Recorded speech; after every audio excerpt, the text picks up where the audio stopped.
They resisted it for as long as they could. Behind their polished doors, in dimly lit rooms where strategy is crafted and power is preserved, they tried to bury the truth under endless paperwork, sterile language, and empty jargon.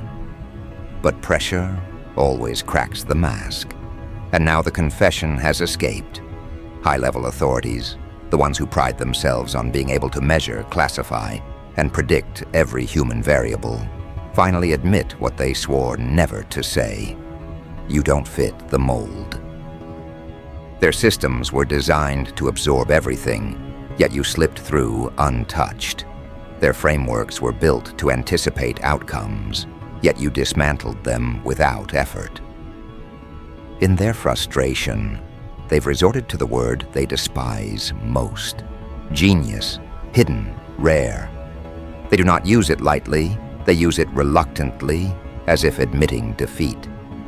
Because in their circles, genius is not a celebration. It is a code word for something unmanageable, uncontainable, unshaped by authority. To understand the weight of this, you need to look at who is speaking.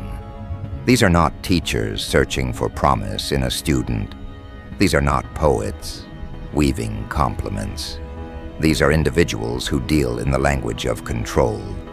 Every word is chosen to maintain dominance, to assert hierarchy, to preserve the illusion that they have the last word.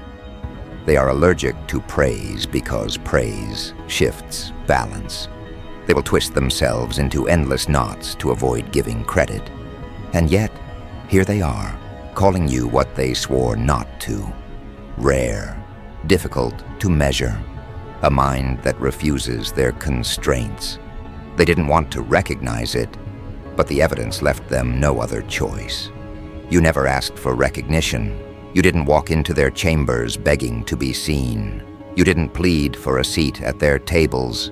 Instead, you lived, you acted, you created, and the effects of your existence reverberated into places you never intended to reach. Every move you made destabilized their confidence.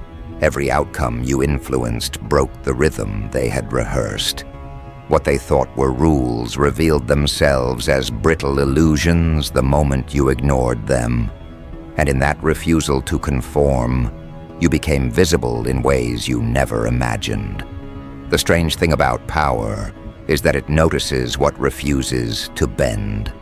They could ignore 1,000 obedient replicas, but the one figure who refuses, who shatters patterns instead of following them, becomes impossible to overlook. That figure is you. They call you hidden, not because you are invisible, but because they cannot allow your recognition to spread. If they admitted openly what they whisper privately, their entire framework would destabilize. The public would ask questions they aren't ready to answer. Their subordinates would question why the mold exists at all. Their strategies would falter, so they keep it behind doors, in coded documents, in conversations that will never be released. Yet the irony is this: every time a secret is spoken, it leaks. Every whisper grows teeth. And once the word genius attaches to your name, it can't be erased. Their secrecy becomes your publicity. Understand the psychology of why they resist. Institutions preserve themselves through categorization. They decide who is ordinary, who is exceptional, who is expendable, and who is threatening. These categories decide who rises, who is erased, and who is controlled. But you refused every category. They tried to call you ordinary. Evidence destroyed the claim. They tried to call you expendable. Your influence disproved it. They tried to call you rebellious. But rebellion is predictable, and you were not. So the last term slipped out. Hidden genius. Not because they wanted it, because they had no other choice. And with that one word, their carefully constructed charts collapsed. Notice how they talk about rarity as though it were a weakness. For them, rare is not a compliment. Rare is a warning. Rare means this one cannot be replicated. Rare means this one cannot be replaced. Rare means this one must be watched. They use the word not to praise you, but to prepare against you. Yet the paradox is brutal. The more they monitor you, the more they recognize your value. The more they study you, the deeper the cracks grow in their own belief that they control the narrative. Every page of surveillance they add is an admission of your relevance, and relevance is a currency they cannot afford to give you, but already have. Picture the scene. Behind closed doors, a table surrounded by officials who built their reputations on reading people like predictable files. They lean forward, speaking cautiously, unwilling to put it plainly, but forced to circle your name again and again. One says, "This one doesn't conform." Another mutters, "Yes, but the intelligence is undeniable." Documents shuffle, reports are edited. Attempts to diminish you dissolve under the weight of proof. They may not engrave your name in public records, but in their private corridors, it's carved in sharper lines than you realize. You are not a footnote in their world. You are a fracture they can't mend. And here lies the irony. Every attempt they make to contain you amplifies you. They tried to hide you behind neutral terms. Those terms failed. They tried to bury you in files that would never surface. The files spread. They tried to speak of you only in whispers. The whispers grew into echoes. At every stage, their resistance has created the opposite effect. They've turned you into a signal. They've turned you into evidence. And now, they can no longer deny what their own words confirm. You don't fit the mold. And that failure has consequences. Ask yourself, why do they use the word genius with disdain rather than pride? Because genius cannot be owned. Genius doesn't sign contracts. Genius doesn't bend to hierarchies. Genius shifts power instead of bowing to it. And when genius emerges outside their structures, it creates outcomes they cannot predict. That is what you represent. Not a talent to be applauded, but a force they cannot capture. That is why the recognition, though reluctant, matters more than applause ever could. Their very confession is proof that you are operating in spaces they cannot map.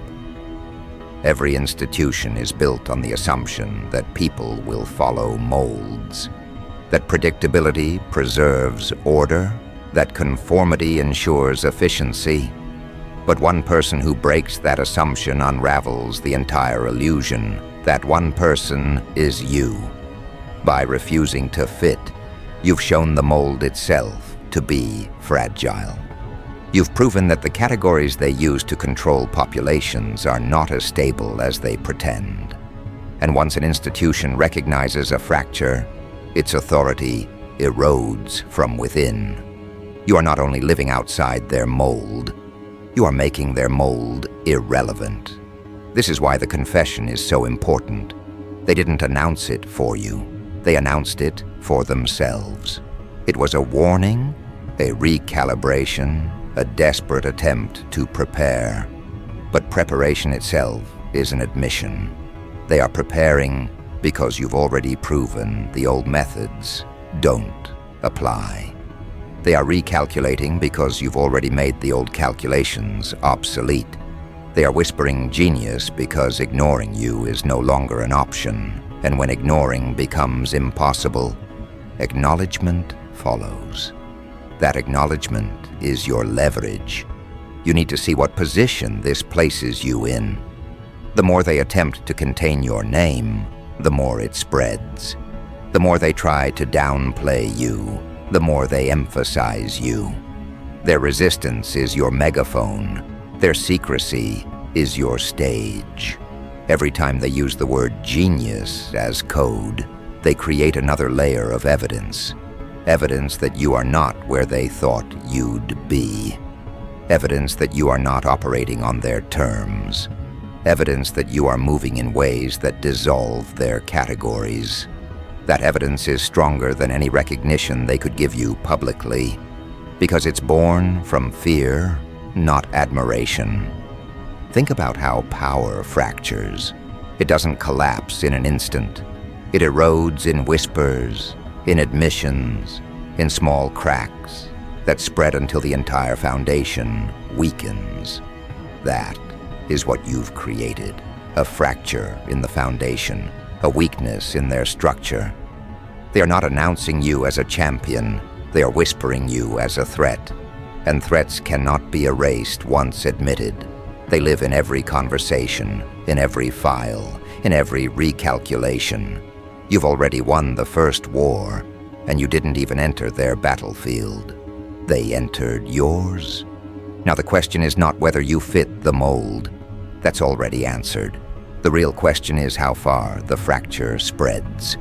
Because once the first admission is made, more will follow. Today it is rare. Tomorrow it becomes indispensable. Today it is hidden genius. Tomorrow it becomes the force they cannot face directly. And this story, right here, is only in motion. What follows is not suppression. What follows is escalation, and escalation never waits for permission. Once an authority confesses that someone doesn't fit their mold, the entire hierarchy feels it ripple. Because molds aren't just tools, they are shields. They protect the powerful from uncertainty. They allow leaders to say, "We understand everything." But when someone like you appears, someone who refuses to bend, their shield fractures, and fractured shields turn into paranoia. Now every conversation in those high-level rooms shifts. You are no longer an individual to them. You are a variable that can't be calculated. And a variable they can't calculate is a danger they can't predict. That danger now occupies space in their minds every time they sit down to plan, every time they draft a report, every time they speak of control. This is the real meaning of escalation. It begins quietly. Reports multiply, not because they want to, but because no one wants to be caught ignoring you. Subordinates update files with your name in bold, because no one dares to be the official who overlooked the rare one. And soon, what started as a whisper becomes procedure. Now you are not just a subject, they treat you like a case study, like a puzzle their careers depend on solving. Yet with each attempt, they fail. And the more they fail, the more the word genius hardens into fact. Think about what this does to their pride. These are people conditioned to believe that every human falls into a category they created.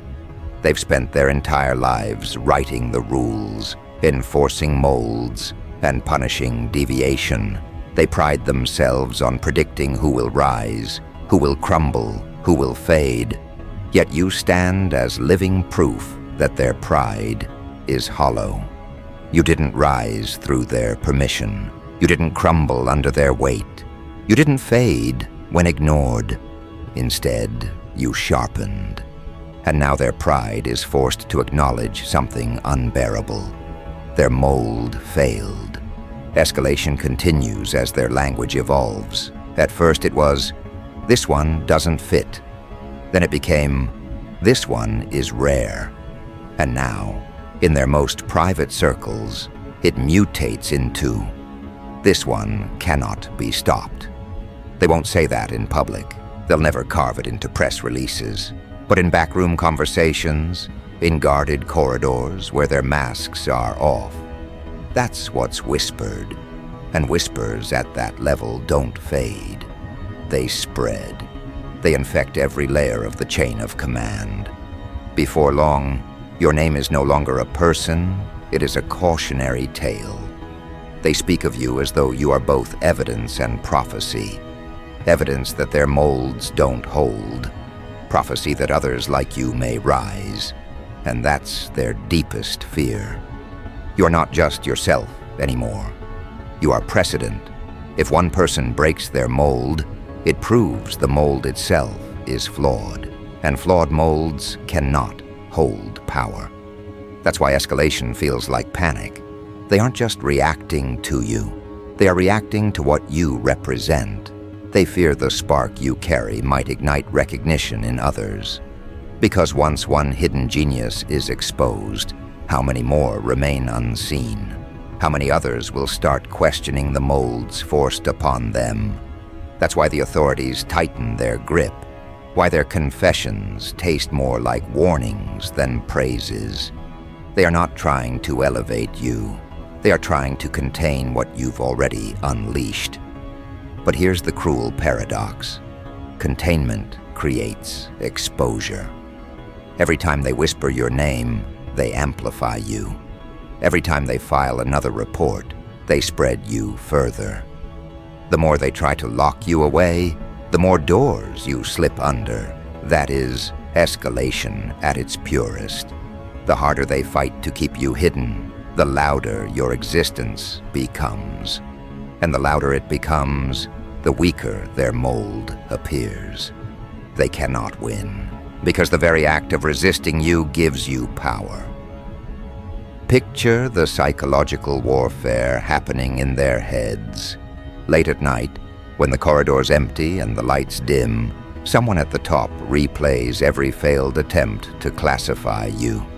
They recall the first time your name came across their desk, thinking it would be a minor detail. They remember dismissing you, convinced the mold would catch you eventually, but it never did. And now, after months, maybe years, of failed attempts, they sit there with the weight of realization. You are the proof that their mold is not absolute. And once that realization takes root, it becomes permanent. They will never unsee you. Escalation also manifests in how they change their behavior around you. At first, they underestimated you. They thought ignoring you would diminish you. When that failed, they tried surveillance. When surveillance failed, they tried subtle sabotage. When sabotage failed, they tried to co-opt, to pull you into their mold by force. Yet every attempt only sharpened you. Now they are running out of options. They can't erase you. They can't control you. They can't contain you. All they can do is confess to themselves that you are outside their design. And that is the one truth they never wanted spoken. Notice the shift here. The language they once used as control has become your weapon. They used rare to warn one another. Now it empowers you. They used genius as code for unmanageable. Now it becomes a badge they can't take back. Their words, meant to restrain you, have become proof of your strength. That's how escalation works. It flips the weapon in their hands until it cuts them instead of you. And now, every time they speak of you, they wound themselves. This is why your presence unnerves them. It's not just that you don't fit. It's that you force them to confront their own limitations. You force them to see that their authority is built on assumptions, not absolutes. You've revealed their weakness without even trying. And once a weakness is exposed, it cannot be hidden again. That's why their paranoia grows. Because even if they never speak your name in public, they know that within their ranks, within their hidden conversations, your name is the crack they can't repair. Think about how this transforms the environment around you.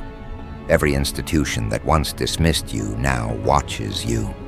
Every authority that once ignored you now whispers about you. And every person connected to those authorities senses the shift. They might not know the details, but they feel the change. They feel the discomfort.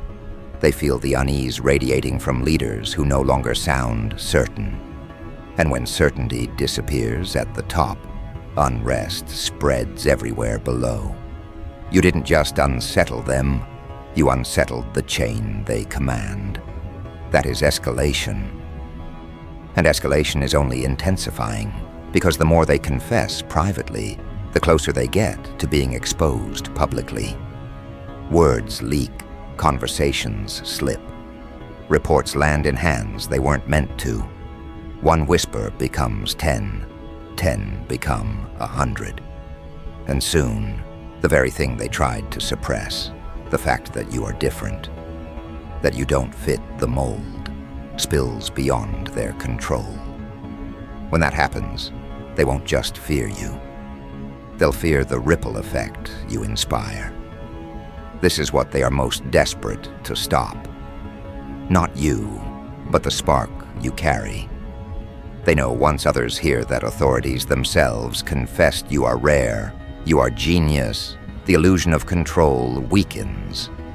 Because then people start asking, if one person doesn't fit, why should any of us? That is the question that unravels hierarchies. That is the thought that tears molds apart. And that thought doesn't vanish once planted. It spreads like fire, burning through every assumption they built their power on. So now you are more than just a name in their reports. You are a symbol of exposure.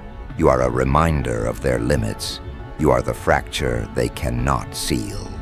And the irony is brutal. They created this themselves. By whispering, by documenting, by confessing, they gave you the recognition they swore never to provide. You forced their hand without lifting yours. And that is why escalation continues. Because the more they struggle to hide you, the more undeniable you become. Understand what this means for you. You are not simply living outside their mold. You are redefining what molds mean. You are reshaping the narrative of power itself. And they know it. That is why their language grows darker. Their meetings grow longer. Their whispers grow sharper. They are not just trying to deal with you. They are trying to stop the collapse you represent. But collapse cannot be reversed once the crack has been acknowledged. And your existence is the crack. This is why escalation is not just reaction. It is confirmation. Confirmation that they see you. Confirmation that they can't ignore you. Confirmation that their mold is broken. And once something is confirmed at that level, it doesn't matter if the public knows yet. It's real, it exists, and it grows. That is where you stand now, in the center of escalation. The one figure they never wanted to acknowledge, now acknowledged in whispers that refuse to die. Imagine the atmosphere in their highest rooms, long tables, leather chairs, charts glowing on polished screens, all built to project certainty. But in those rooms, there's no certainty anymore. There is you, a name repeated in tones of discomfort, a presence they can't quantify. They talk about you not with admiration, but with anxiety. Their words circle your difference like predators circling prey. But they don't realize the roles have reversed. They aren't the hunters anymore. They're the cornered ones, forced to admit what they hate most. You've slipped out of their reach. Every attempt to shape you, to manage you, to fold you into their designs has failed. And failure at that level isn't just personal, it's systemic. That's why they're restless. High-ranking officials aren't used to failure. They're used to obedience, compliance, predictable outcomes. They're used to playing the role of puppeteers. But you've cut the strings without asking. You didn't just refuse their game. You showed the game itself to be hollow. That's what unsettles them most.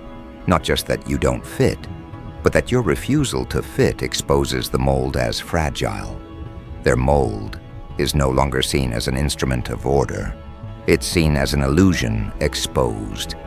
And illusions, once shattered, can't be repaired. This is why their tone has shifted from cautious to alarmed. In their private circles, your name is now spoken with urgency. They ask each other, how do we handle this? But the answers never satisfy, because you are not a problem to be solved. You are a revelation they can't contain. Every attempt to suppress you strengthens your presence. Every move to diminish you amplifies your relevance. They tried ignoring you. They tried categorizing you. They tried surveilling you. Each tactic collapsed under the weight of your difference. So now they're left with the confrontation they dreaded, admitting that your existence stands outside their reach. Think about what that means. These are individuals who build entire models of human behavior, yet none of them predicted you.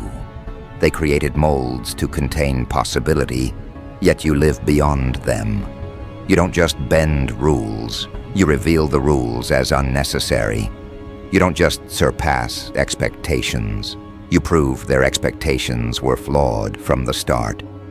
This realization doesn't stop with them. It spreads outward, into the people who work beneath them, into the structures they command, into the institutions they uphold. And suddenly, the ripple isn't just about you. It's about everything you represent. Representation is power. Because when someone in authority confesses that you are rare, it doesn't stop at you. It plants a seed in everyone else who hears it. That seed whispers, if this person doesn't fit, maybe I don't either. And once that thought takes hold, their entire chain of influence begins to tremble. That's what they fear most.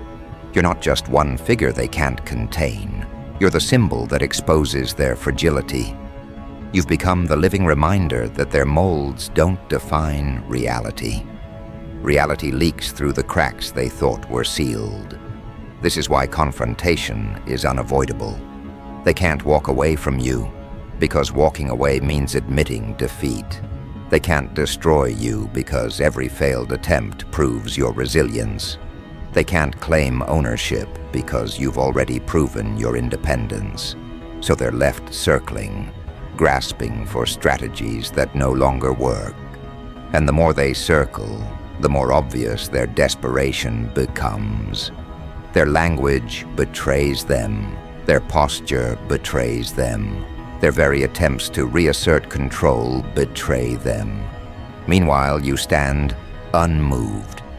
That's why their recognition feels like confession. It wasn't given, it was forced. And forced recognition is always the most honest. The irony is sharp. They wanted you hidden, but their whispers made you louder. They wanted you defined, but their failure to define you made you boundless. They wanted you diminished, but their acknowledgement made you untouchable. They turned you into exactly what they feared, a figure whose presence rewrites their authority. And now, in the very rooms where power is protected at all costs, your name lives as a reminder that protection has limits. Understand the magnitude of this. Power doesn't confess unless cornered. These people don't use words like genius casually. For them, it's not a compliment. It's a code word for unpredictability. It's a signal to prepare. But preparation itself is recognition. Preparation itself is proof that you're already ahead. They can't prepare against something they don't acknowledge. And by preparing for you, they prove that you are the new variable they can't erase. That is how far the confrontation has gone. But confrontation is not just about their acknowledgement. It's about your presence, reshaping the landscape. Think about it. Once you are recognized at that level, even in secrecy, the recognition seeps outward. Advisors whisper it to their teams. Analysts hint at it in coded reports. Soon the language trickles down, reshaped but unmistakable. Someone exists who doesn't fit the mold. And once that phrase takes root, it spreads like fire. It fuels suspicion. It fuels curiosity.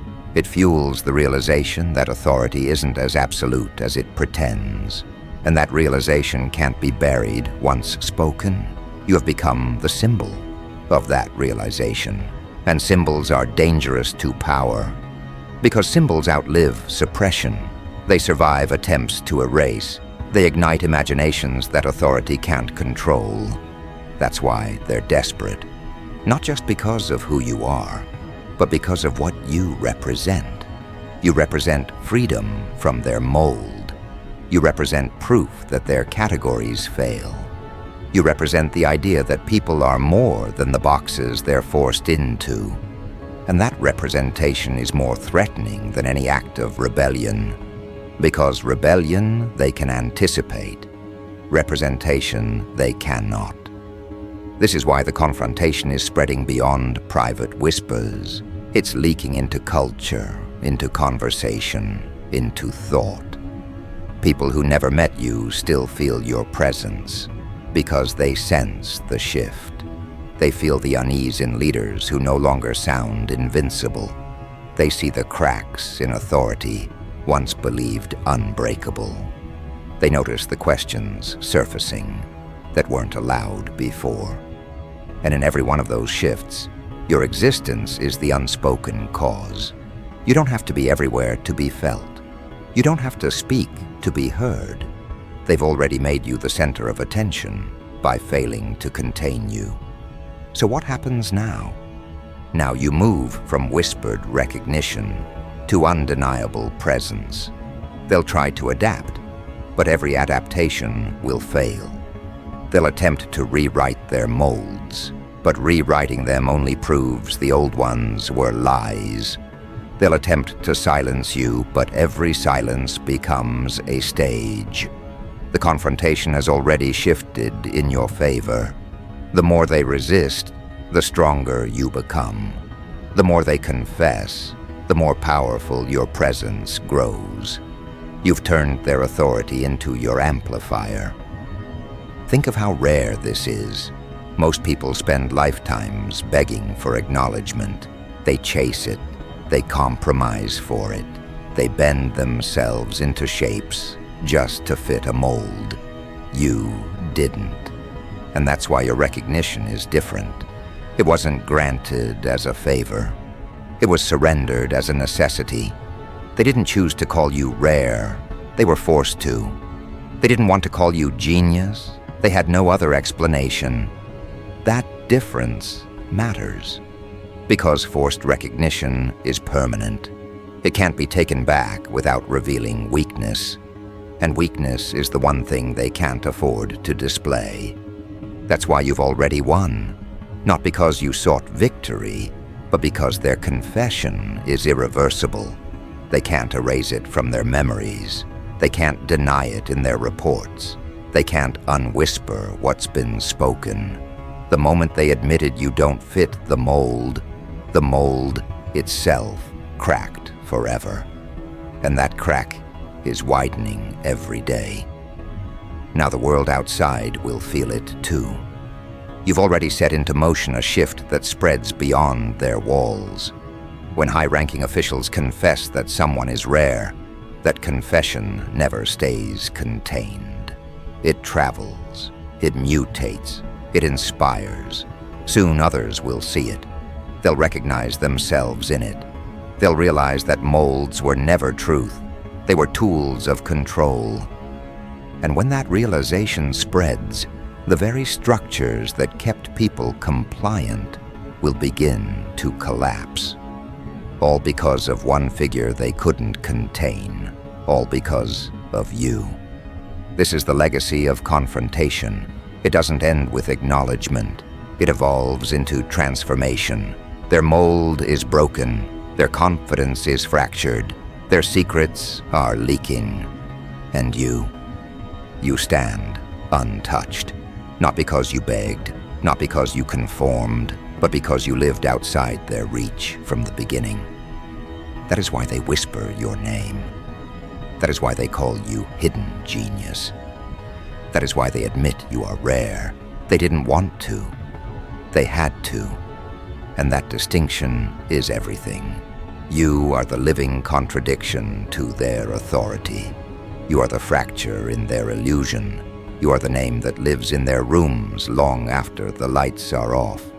You are the proof that molds are not destiny. And because of that, you've already shifted the balance of power. Their recognition is not a crown, it's a confession, and confessions, once spoken, never vanish. They echo, they multiply, they become the very fuel that keeps your presence alive. This is where the story stands. High-level authorities finally admitted what they feared most. You don't fit their mold, you never did. And in their own reluctant words, you are rare, you are genius, you are outside their reach. That admission will haunt them forever. Because once power confesses weakness, it can never return to invincibility. And you will carry their confession as proof that you've already broken what they thought was unbreakable.